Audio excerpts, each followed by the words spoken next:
I'm about to walk you through how I release a new album or an EP or a single. This episode is taken from my masterclass called The New Release Blueprint. The New Release Blueprint is a course that's only available in our record label academy, but for these next few weeks, it's being made available to you all on the podcast as sort of an audio lecture or an audio book. And I'm only able to do this because of our friends at LANDR. You see, when you work your way through this course, you're going to get to the part where you need to upload your music to a reliable digital distributor. And that's where LANDR comes in. You may remember them as the place for online mastering, and they still do that really well, but they also now offer free digital distribution. You keep 100% of everything. If you cancel your membership, your music still stays up online. Plus, their annual membership comes with tons of useful tools for indie artists and indie record labels. Courses, sample packs, audio plugins, promotional tools, mastering, and more. Because they're friends of other record labels, you get a special discount by going to landr.com/other record labels. The link is in the description of this episode, and LANDR spelled LANDR. landr.com/other record labels.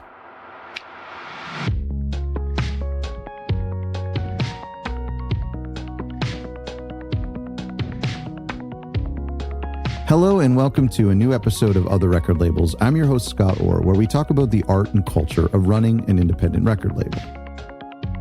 And welcome to Lesson 2 of the New Release Blueprint.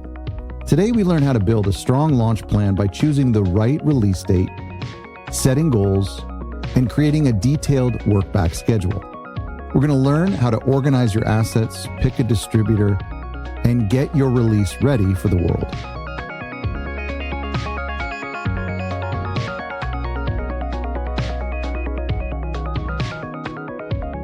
Let's talk about preparing your new release. Can I ask the first question? Is your music ready? If you're an independent artist or you're a record label representing an artist, do you have the final WAV files in hand? Ideally, you should be planning for your new release while the band is still in the studio, while the music is still being made. I like to think about artwork as soon as I start writing new music for a new album. I'm thinking about an album title, I'm thinking about song titles and track listings. I'm trying to envision what this whole thing will be. To me, that's part of the creative process. Some artists don't work that way, but you as a record label trying to keep these artists accountable and on track, you should be thinking this way. But if we're further along, we need to start the release plan by knowing what we're working with. Is this a single? Is it an EP? Is it an album? Our release strategy is going to be significantly different between a full-length album and a single. How close is the music from being finished? If we're starting this process early in the recording or even writing process, how close are we? Is everything lined up for mixing and mastering? Are we going to be on track? And when can we expect the final WAV file? You might be completely beyond this point, but the reason I bring this up in the prepared section is because I want you to think, it's a mindset shift here. I want you to think about being creative with respect to your release plan at the same time that you're being creative with respect to the music. I want you to integrate releasing this music and promoting this music at the same time as creating this music. If you're thinking that way, you're on the right track. Okay, Scott, I do have the music ready. Now, how do I pick a release date?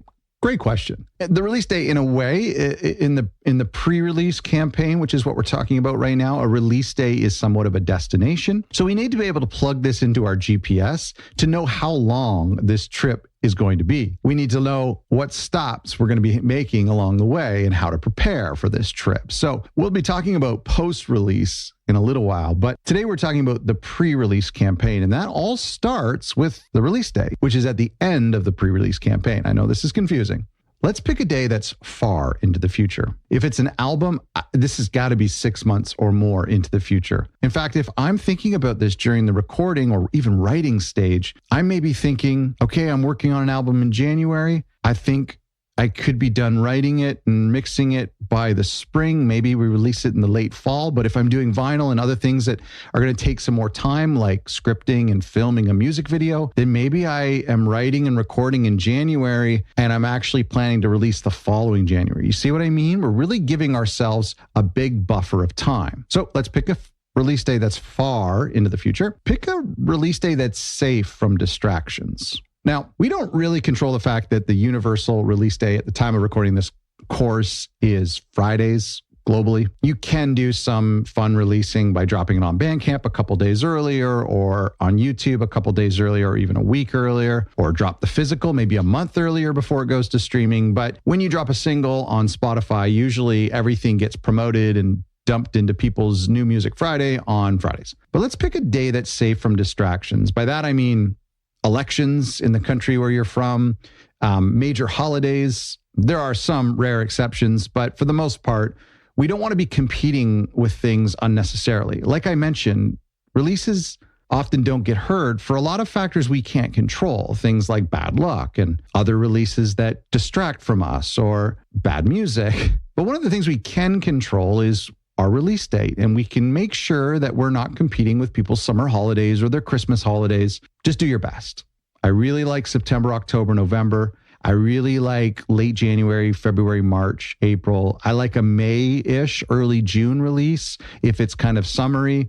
Sometimes I do like a single in late August as a way, as people are kind of going back to school. There's kind of a cool, you got to think about those things. Pick a day that works for you as a record label, that works for the artist. If you're an artist yourself, pick a day that works for you and all your band members. Make sure you're not on holidays or busy with your day job. There's a lot of things to consider when picking a release day. One of the reasons why I told you that you need to plan off in the future is because the time between today, when we have the WAV files in hand, and our release day, that distance is called lead time. The amount of time that we have leading up to the release. And we're going to make good use of that lead time. A generous amount of lead time allows things to go wrong. It allows us to collect as much content and to make plans and to give advance warning for booking shows or for reaching out to the press. So how long should this lead time be? Well, let's break it down for 3 different types of releases. The most common releases: singles, EPs, and albums.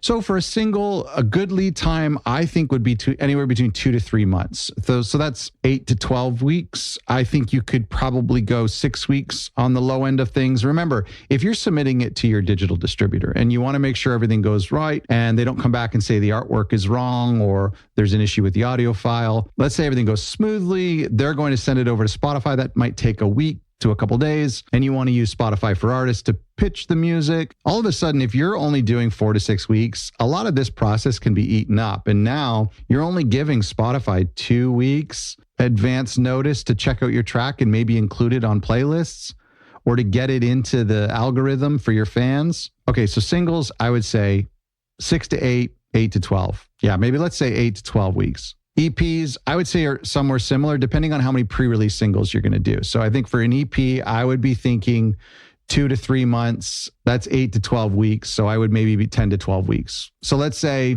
8 to 10 weeks for a single, 10 to 12 weeks for an EP. For an album, I do a lot more. Why? Because I'm usually dropping 3 to 4 or more singles from the album. I'm doing a lot of different pre-orders and a lot of different promotions. And so I'm running an album pre-release campaign that's probably at least 4 months long. And then I need to have everything off to the manufacturers and to the distributors 2 months before that. So for me, I like to have an album completely done, including the artwork and the masters, 6 months before release day. That might be crazy to you, but I would say 4 to 6 months is ideal. If there are major manufacturing delays in the world, as there were many years ago, you may need to increase that somewhere between 8 to 12 months of lead time. So what do we do with this lead time? Well, we make a release schedule, a pre-release schedule. We do this by creating a workback schedule, meaning we work back from our release day all the way to today. We make a list of things that need to get done in order for us to reach our target release day and to be successful on release day. I'll include a release roadmap, which is similar to a workback schedule, and another workback schedule template that you can use in the course portal. For example, if today is January 1st and our album comes out on June 1st, that's 5 months of lead time. So we work back from release day to today. We make a checklist with deadlines of tasks that must be accomplished in sequence. For example, if we're pressing vinyl for a new album and we call a pressing plant and the pressing plant says it's going to take 4 months to manufacture this album, but that 4 months only starts when we have the deposit paid, we have the art files, and we have the audio files. Okay, so let's say June 1st is our release day. We work back 4 months from that, and that's February. Now, this is all under the pretext that we actually want to have the vinyl records on release day because we want to ship them to fans and to pre-order people.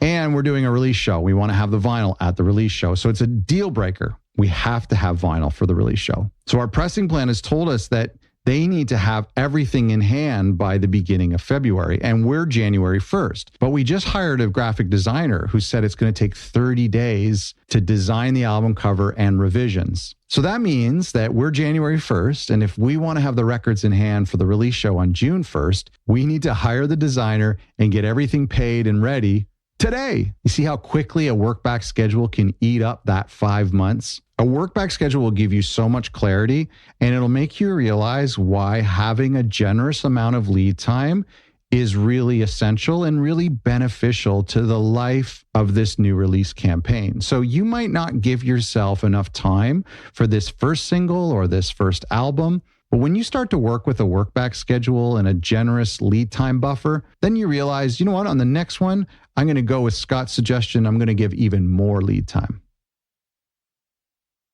Let's just ask the question real quick between you and the artist, if you're the artist or the record label or whatever, what are the goals for this release? If you're the artists, the only way to know if your release has been successful is to have a goal that can be measured. If you're a record label, we want to work with the artist to find out what their goals are. More importantly, what are their expectations for this release? And what are your goals as a record label? What is this release meant to do for your record label? Is it strictly revenue? Is it to make your record label look cool because it's an awesome release or you're affiliated with an awesome artist? It's okay to outline those goals. So what would some goals look like? Well, for an artist, some people just want to be on a great Spotify playlist. Some people want to be on a Netflix show or an HBO show and get a good sync licensing deal. Some artists just want to hear their music on vinyl and they don't care if they're going to break even or if it sells. Some artists want a really all-encompassing campaign where they have a great physical release and they do well on streaming platforms and they get featured on playlists and they get some sync deals. These are all great ideas. None of them are wrong. None of them are deal breakers, but it's important that the artist, whether that's you outline your goals on paper early in this process, or if you're a record label, that you have your artists outline their expectations and their goals for this release. So let's summarize this. How do we organize our release plan? Well, we have our release day. Check. We've got our workback schedule, a list of things that we need to do between now and release day. And with those things that we need to do, they have corresponding deadlines to make sure that we're on track. I like to have a promo checklist. That's just some things that I want to make sure I do. I even put on my checklist things like ask my friends privately via text or DM to share my album on release day. I have a bunch of things that I want to accomplish while I'm preparing for this release, while I'm running the pre-release campaign. Again, what gets measured gets managed. So it's really important that we have everything down on paper, our goals, our expectations, the goals and expectations of artists, and some of the things we just want to make sure that we do and we don't forget to do. One of the most important things you need to do is to organize your assets. What are your assets? That includes things like your audio files, the artwork in various sizes, a really, really large file and a really, really small file for social media and for different distribution needs, your press photos, all of your lyrics on a shareable Google Doc, metadata on a spreadsheet that includes things like your barcode number, your ISRCs for each song. I have some bonus resources that I'll share at the end of this masterclass for some of these things that might be confusing to you. We want things like the hometown of the artists and maybe some other musicians that they sound like, a bio that promotes the album or the release specifically, and then another bio that talks about just the artist or the band. These are all assets. And I like to store them in a simple Google Drive or a Dropbox or on your website. I have Google Docs that have my lyrics, that have my metadata, so that when somebody asks me for something during the pre-release campaign or during the post-release campaign, I always have it on files. There's random things. People are asking for the lyrics for this song, or they're asking for a WAV file or an MP3 file for this, or an instrumental version of this song as a WAV file. I like to be able to just grab those. Even if I'm on the go, if they're in Dropbox, I can send a link to someone. Let's do that. Let's get super organized. And as you're preparing for this release, you're putting all of those things neatly organized in a Google Drive. If you're a record label and you work with an artist and an artist manager, they're going to have access to that drive as well. Super handy. We also want to just make sure we gather everybody who's going to be helping out. Is it the mastering engineer? Is it the band members? Is it one of the band members' boyfriend or girlfriend who's going to be helping with the promotion, the band manager, etc.? When you have the final WAV files in hand and you are ready to start this journey, we do need to find a distributor. And there's two types of distribution that you need to keep in mind. There's digital distribution and physical distribution.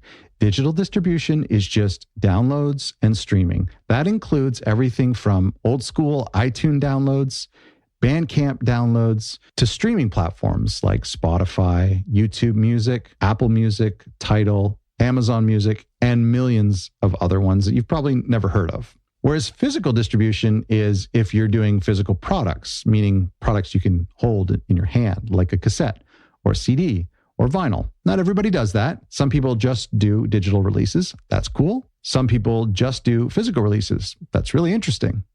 But most people do a hybrid. They do both. We'll talk about physical in a sec. Let's talk about digital distribution. What is a digital distributor? They're also known as aggregators. You've heard of them. Places like LANDR, CD Baby, DistroKid, Symphonic. These are people that you pay a one-time fee per album or per release, or you pay them a monthly or annual subscription, and you can upload unlimited releases. There are many options for you out there. In this course portal, I'll provide a link to one to help guide you on your way. Whoever you pick, you want to make sure they're a Spotify preferred partner. Just Google that, Spotify preferred partner, and you'll get a list of digital distributors, and Spotify ranks them for you so that you know, can I trust these people to pay me my money? What they do is they take all of your audio files for your new release, your album cover, your metadata, you enter that in, you pay a fee, and then they send it to all of the streaming and download platforms all over the world. And there's ones in foreign countries that you've never heard of, but it's important that you use an aggregator who sends it at once to all of those platforms. Now, you might be thinking, can I just become my own aggregator? Do I need to use a platform like DistroKid or CD Baby, or can I just do it myself? At the time of recording this, no, you can't do it yourself. There was a time where you could upload on Spotify, but they don't allow that anymore. It didn't work because, for the reason is that new streaming platforms come up all the time. There are so many of them, and all of them take files in different ways. So we need an aggregator to properly distribute the music for us. You can look at the different prices and features that they offer, but I just want to explain you need a digital distributor.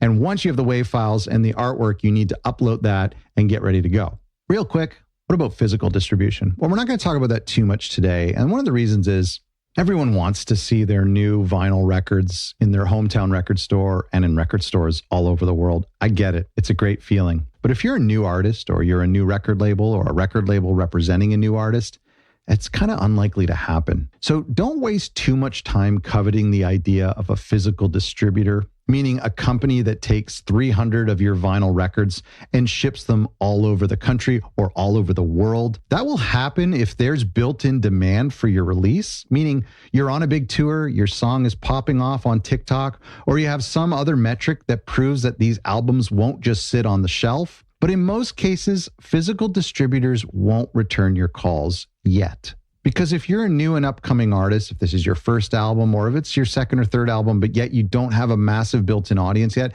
it doesn't make sense to ship records all over the world unless there are fans who are going into those stores asking for those records. Instead, focus on small, independent record stores that you can bring your records into personally and sell them on consignment, meaning I'm going to give you 5 copies, and when you sell out of those copies, I'll bring you more and you pay me for the first 5. It's an incredible relationship because now you can send out social media that encourages your fans to go down to the local record store to support them while supporting you. Start that way, grow as an artist, grow as a record label, and then you can start to talk to a physical distributor.